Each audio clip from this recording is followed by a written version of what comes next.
আপনি দেখেছেন তিনি যেটা বলেছেন এবং ইতিমধ্যে আমি দেখেছি যে গতকালকেও তিনি গণমাধ্যমে সে বিষয়ে তিনি ব্যাখ্যা দিয়েছেন। এটি দলীয় অবস্থানের জায়গা থেকে তিনি বক্তব্য দেননি। তিনি বলেছেন তার কাছে মনে হচ্ছে যে যদি কোনো একটি দলে নির্বাচিত সরকারে যদি প্রধানমন্ত্রী হন, তাহলে সেটা বাংলাদেশের জন্য ভালো। এটা তার একটি দৃষ্টিভঙ্গি।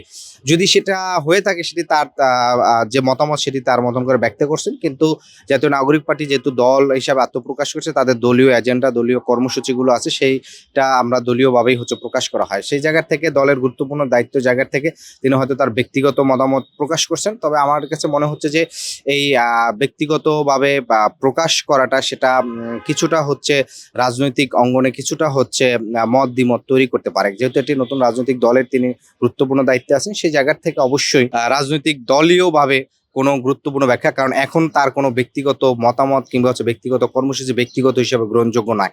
তার প্রতিটি কর্মসূচি, প্রতিটি কাজ, প্রতিটি কথা কিন্তু রাজনৈতিক দল, নাগরিক পার্টির কথা হিসাবে কিন্তু মানুষ গ্রহণ করে এবং সেটা রাজনৈতিক মহলে কিন্তু সে ব্যক্ত হয়। ফলে আমি আশা করব তার এই ভবিষ্যতে যে কোনো ধরনের বক্তব্য কিংবা কর্মসূচিগুলো সামগ্রিকভাবে দলের কথা চিন্তা করে সেই জায়গা থেকে ব্যক্ত করবে।